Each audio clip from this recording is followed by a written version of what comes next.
Hello and welcome to our Bible class in the book of Ecclesiastes. We are continuing our study today, following the outline given to us by Brother Mike Willis and Dan King in the book of Ecclesiastes, looking at the information that is contained there. If you don't have one of these workbooks and would like to obtain one, please let us know and we'll see what we can do about getting one to you as soon as possible. We are in the latter half of Lesson 2 today, as we look at Solomon's quest for happiness. Last week we noticed that Solomon simply opened the floodgates to doing all different kinds of things in his exploration for happiness.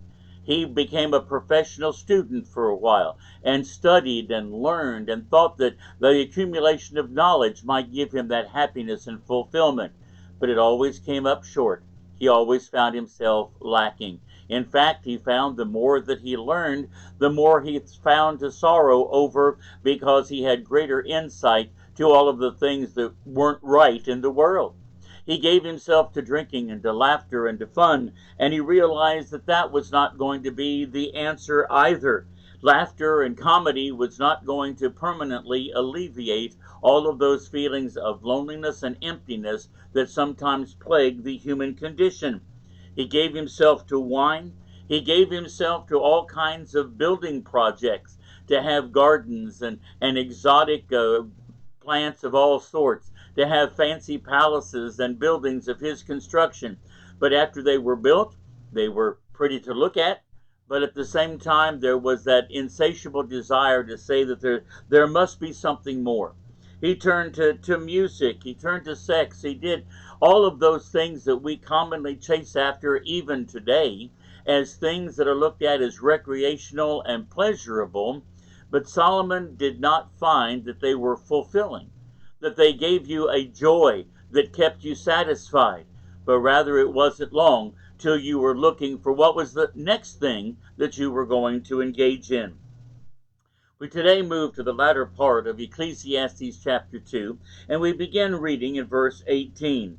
Solomon said, "Yea, I hated all of my labor which I had taken under the sun, because I should leave it unto the man that should be after me. And who knoweth whether he shall be a wise man or a fool? Yet shall he have rule over all of my labor, wherein I have labored, and wherein I have showed myself wise under the sun. This is also vanity. Therefore I went about to cause my heart to despair of all the labor which I took under the sun." Continuing on, he says, For there is a man whose labor is in wisdom, and in knowledge, and in equity. Yet to a man that hath not labored, therein shall he leave it for his portion. This also is vanity and a great evil. For what man hath of all of his labor, and of the vexation of his heart, wherein he hath labored under the sun? For all his days are sorrows, and his travail grief. Yea, his heart taketh not rest in the night. This also is vanity. Well, let's look at what Solomon is evaluating here as he talks about, shall we say, the workaholic, or the individual who devotes himself wholeheartedly into the affairs of labor in this life. In question 13, the author asks, what will become of the things which man accumulates through all of his labors? Well, Solomon pretty well summarizes that in verse 18. He says, "Yea, I hated all of my labor which I had taken under the sun, because I should leave it unto the man that shall be after me." He said, I can accumulate much wealth, I can accomplish great things, but the person who's going to benefit from that is going to be the person who inherits it after I'm gone. So it's not of lasting tribute to me, it is not of lasting benefit to me, it simply becomes vanity and vexation of spirit. In question 14, he says, why did this fact disturb Solomon? Well, the problem was that Solomon could see that he had wisdom, he had worked very hard for what he had, but the person who follows after him may not have a lick of sense.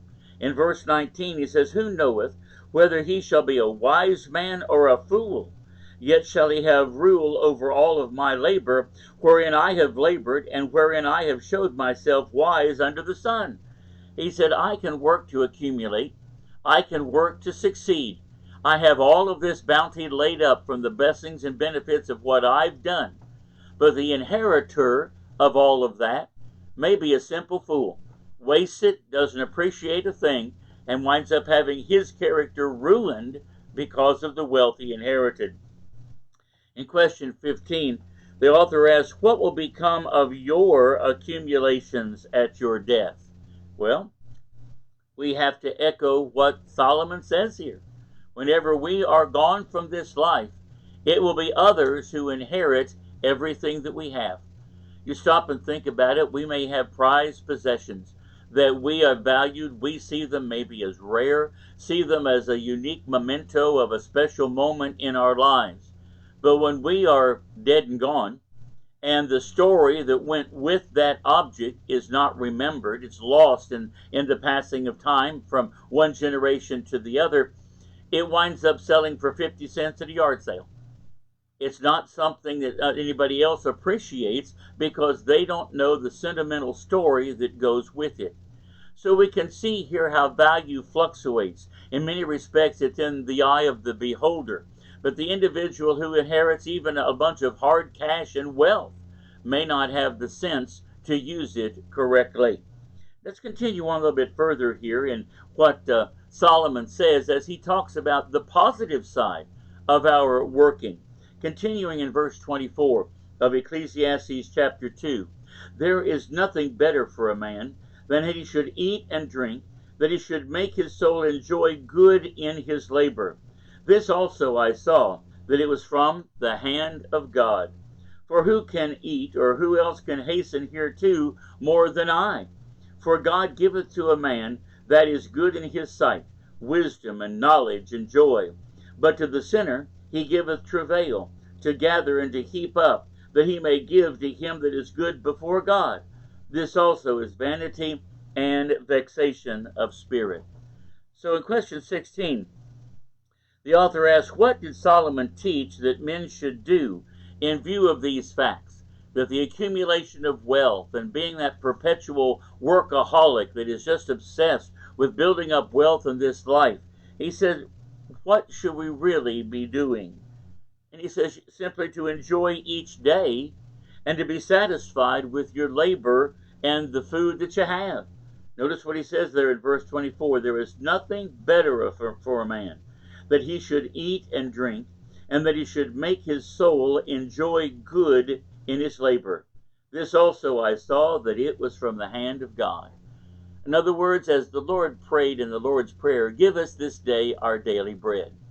Help us to have a good day today. Help us to be satisfied with what we have. Lord, give us the things that we need in this life.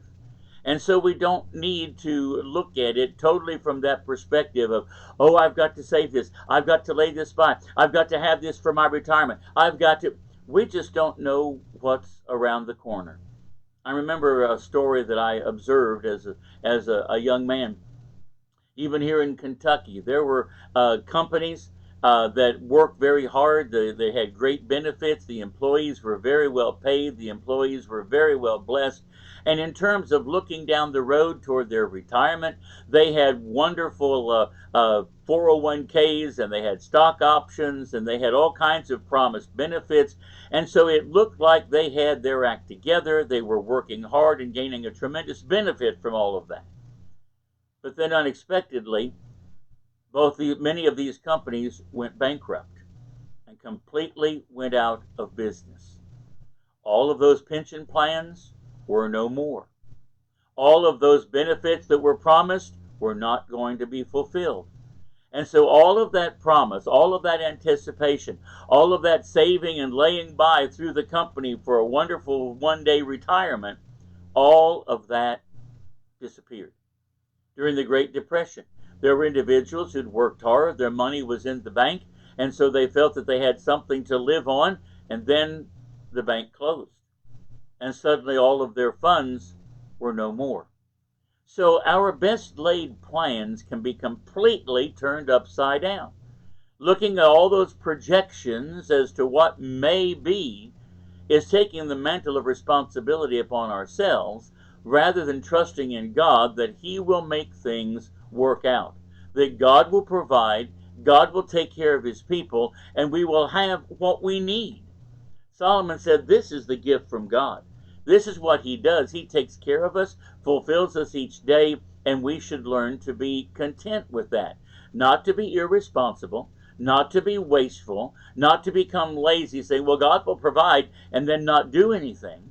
Solomon says here is nothing better for us than to eat and drink and make a full joy of his labor.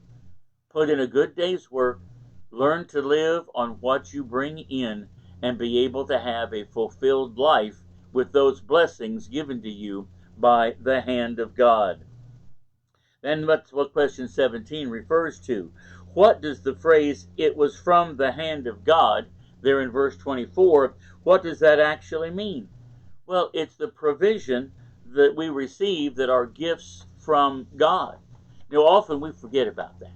We think that all that we have is because we were just so sharp. We just worked so hard. We earned all of this. We are now the masters of the wealth that we have. It's the fair bounty that comes to us from all of our hard work. And we fail to realize without the blessing of God, it would all come to naught. It could be that some debilitating condition befalls us and we can't make our way anymore. We haven't got the skills that we once had. All of those things that we were depending on vanish away. The best laid plans can be completely upended. So Solomon teaches us here, or implies to us, that we need to cultivate a dependence upon God, a love of God, and the confidence that God will see us through whatever adversities it is that we may have to face. I know in my own life there have been times when I did not know what the solution was going to be. I did not know how financial matters were going to be resolved, how I was going to be able to pay for and manage this latest emergency that had arisen. But God in His blessings helped me through each one of those cases. God takes care of His people. And Solomon is helping us to limit our focus a little bit, and let's just live life one day at a time, enjoying what God has supplied to us by His hand. Over on the next page, on question 1 in the short answer, the author asks what difference, if any, is there between the conclusion of Solomon in chapter 2 and verse 24, where he talks about that these things that we have, he says there's nothing better for a man than he should eat and drink, that he should make his soul enjoy the good of in his labor. This also I saw that it was from the hand of God. He said, is there any difference between that conclusion and what Jesus taught in Luke chapter 12 and verse 19, when he is giving us a parable here about a rich man who had a totally different outlook? In Luke chapter 12 and going down to verse 19, as Jesus talks about this rich man, notice what he said. And I will say to my soul, soul, thou hast much goods laid up for many years. Take thine ease, eat, drink, and be merry. Now let's look at these 2 points of view. Solomon saw that the things that we have are given to us as gifts from God, and that we should rejoice and be appreciative of that which He has supplied unto us. Be thankful for that and use it wisely. To the rich man, his whole point of view was, look what I've done. Look, I've got much goods laid up for many years. My soul can take its ease because I have everything that a man could want or desire. I have done it.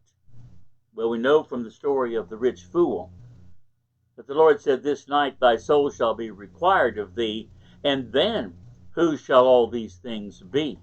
So what we see here is that the rich man did not benefit from the lesson that Solomon was teaching, that all the wealth that we accumulate is only ours for a short time, but then it's going to go to somebody else. In question 2 in the short answer section, it says, with what comparison does Solomon illustrate the excellence of wisdom over folly?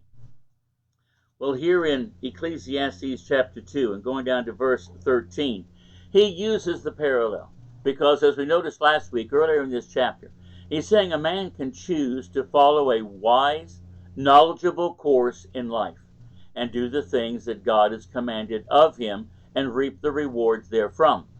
Or an individual can choose to throw all kinds of enlightenment to the wind. He does what is on impulse. He lives his life by trial and error. He does the things that he wants to do, and his folly soon catches up with him, and he has many hardships in this life.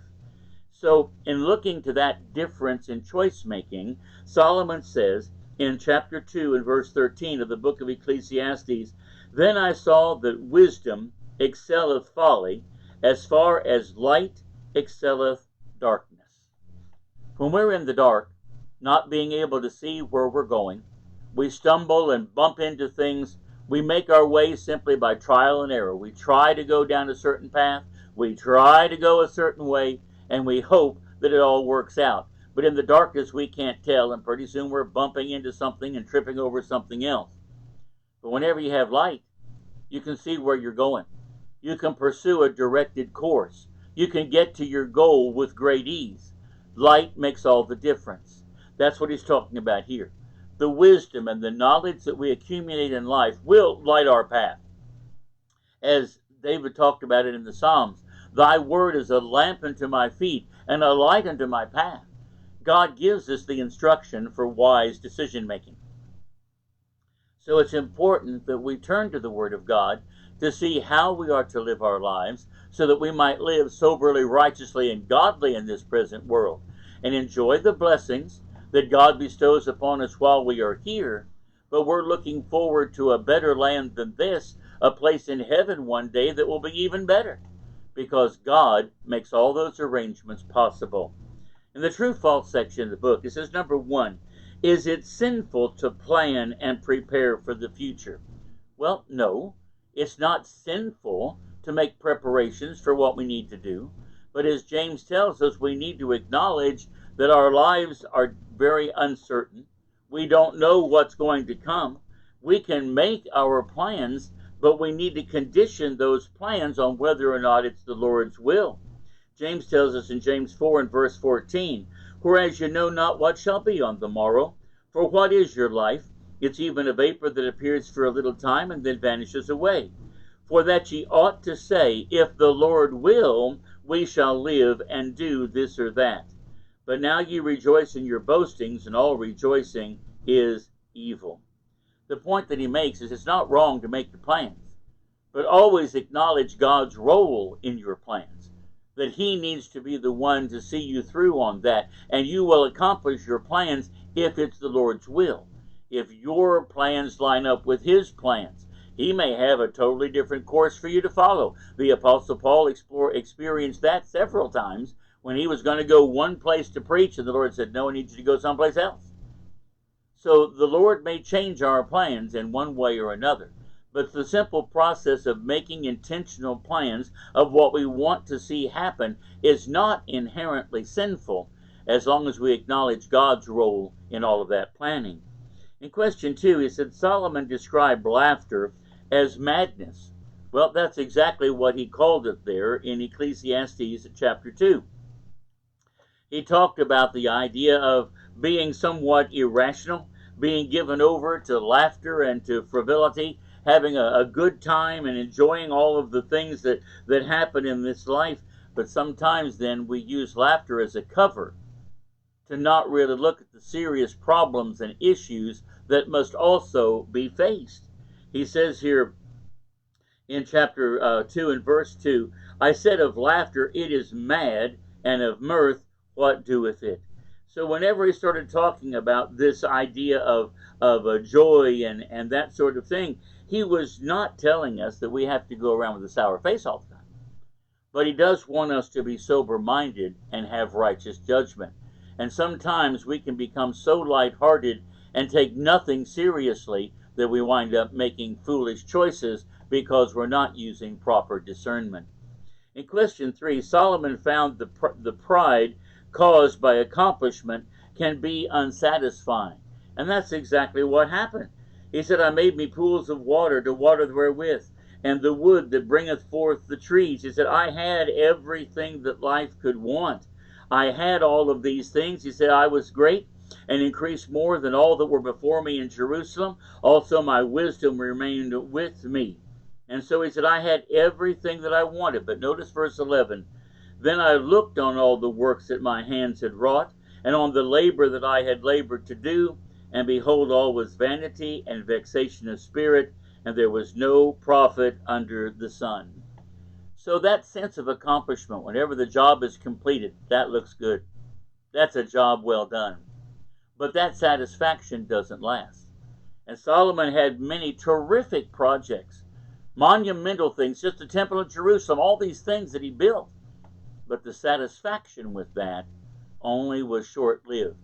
And so Solomon helps us to understand that that satisfaction and the pride that we get from accomplishment is a very, very fleeting thing. In question 4, Solomon did indeed leave the fruits of his labor to a foolish son. Well, when we look at Israelite history, that's exactly right. Rehoboam ascended the throne after Solomon died, and he wanted to make a name for himself. And so he told the people he was going to make their burdens even heavier than what Solomon had. And by the time he was done, 10 of the tribes revolted and left his kingdom, and there was nothing he could do about it. He was not the kind of virtuous king that, like his grandfather David, had been. And so as a result, that foolish son soon broke up the things that his father Solomon had worked to create. In question 5, Solomon described the man who works but cannot enjoy the fruits of his labor as an example of the vanity of life. That's pretty much what he's talking about in verse 26. He said, For God giveth to a man that is good in his sight, wisdom and knowledge and joy. But to the sinner he giveth travail, to gather and to heap up, that he may give to him that is good before God. This also is vanity and vexation of spirit. So a sinner may work to accumulate a lot of wealth in this life, but he doesn't live to enjoy it, and he winds up going over to somebody else. Vanity and vexation of spirit. So in the first 5 questions, the first one was false, and the next 4 questions are all true statements about what Solomon is teaching us here in the book of Ecclesiastes. In question 6, it said Solomon had 300 wives and 700 concubines. Well, he did try to experiment with sex, as we notice in this chapter, but those numbers are not correct. The answer to this is false. He had 700 wives and 300 concubines, according to 1 Kings chapter 11 and verse 3. In question 7, despite great wisdom that one might have, there are certain calamities and injustices which he cannot prevent. And that's the point that Solomon makes here in Ecclesiastes chapter, the ending of chapter 1 and going into chapter 2. He said in verse 18 of chapter 1, For in much knowledge is much grief, and he that increaseth knowledge increaseth sorrow. Because you see all those things you don't know, even yet after your study. Those things you cannot change. You can't stop the hurricane. You can't stop the natural disaster, even though you may know all the science about it. So the point that he makes here is that there are certain amounts of wisdom that are still not going to prevent all the calamities and injustice that happens in this life. In question 8, the accumulation of great wealth is always a great evil. Well, Solomon doesn't condemn the accumulation of wealth. He talked about how he was so richly blessed. And we could look at other Bible characters as well. Abraham, for an example, who was so wealthy that his flocks and herds could not even dwell in the same area where Lot's flocks and herds were, because their superabundance was too much for the land to support. So there is nothing inherently evil in the accumulation of great wealth. But with that wealth comes a tremendous responsibility to be able to handle that correctly and to always maintain the right attitudes. We find that, yes, money, the love of money, in verse 10 of 1 Timothy 6, For the love of money is the root of all evil, which while some coveted after, they have erred from the faith, and have pierced themselves through with many sorrows. Wealth can be a stumbling block to many people. But notice what Paul tells Timothy to teach in verse 17.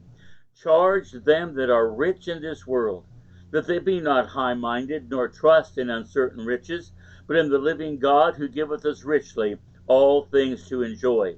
That they do good, that they be rich in good works, ready to distribute, and willing to communicate, laying up in store for themselves a good foundation against the time to come, that they may lay hold on eternal life. The rich are not inherently condemned because they have great wealth. Now, if they were like the rich young ruler in Matthew chapter 19, where everything else is of lesser importance than the wealth, then there's problems. And money can be, the coveting of money and the behavior caused by wealth when someone's not able to handle it, it is the root of all evil. But the money itself can be managed correctly, and righteousness can prevail even if one has a great sum in the bank. So the answer to number 8 is false. The accumulation of great wealth is always a great evil. No, not always, but most of the time it can be. In verse 9, it is wrong to take pride in one's work. Well, no, that also is false. Whenever we were looking here at what he said in verse 24 of Ecclesiastes 2, there is nothing better for a man than he should eat and drink, and that he should make his soul enjoy good in his labor. There's nothing wrong in having a good day's work and a sense of pride whenever you have completed a job satisfactorily. That's not going to bind you over for years and years and years to come. It'll be a temporary fix, so to speak. But that's one step along the way, and as we live life from day to day, we can rejoice in a good day with certain self-satisfaction. And in question 10, because of the grief which comes with increased wisdom, it is better for one not to seek knowledge and wisdom. Well, this is false as well. We're told in 2 Timothy 2:15 to study, to show ourselves approved unto God. That applies in spiritual things. And as we think about our success in the work world, we are to devote ourselves to honest labor. So having enough wisdom to do the job, being able to make a way for ourselves and for our families, to seek after a certain level of success, there's nothing wrong with that. In fact, it's far better to have that wisdom and have an honest way of living than to be the thief that steals. Over Ephesians chapter 4 and going down to verse 28, let him that stole steal no more, but rather let him labor, working with his hands that which is good, that he may have to give to him that needeth. So as we work to increase in wisdom, there's nothing wrong with that until we cross that line of obsession where that's all there is. And then we will squeeze out God, we will squeeze out other of life's obligations, we become obsessed with wrong things. Let's look at the multiple choice questions at the ending of our lesson. Number 1, which of the following statements about the wise man and the fool did Solomon not make? Well, he says neither had any advantage over the other. B, both die eventually. C, both are eventually forgotten. Well, B and C are points that Solomon does make in the course of his teaching. But he said neither had any advantage over the other. He made the point that there is the advantage of the wise man in choosing the right course over the foolish man who doesn't do so. So question A, or the selection A, is the statement that Solomon did not make out of those three. Number 2, God gives the sinner the task of gathering and collecting so that A, he will turn to God, B, he can give to the good man, or C, he can eat, drink, and be merry.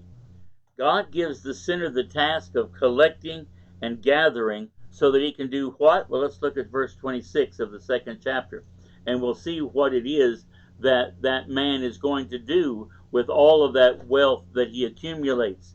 It's not going to be all his for his enjoyment, because his priorities are in the wrong place.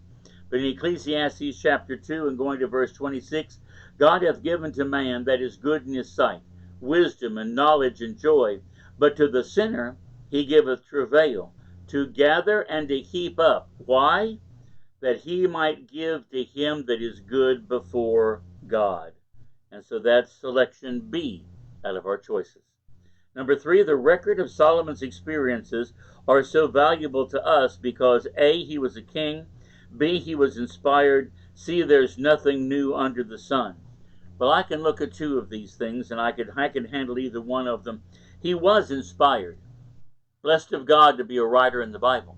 And so in that respect, his experiences that he shares with us is valuable wisdom.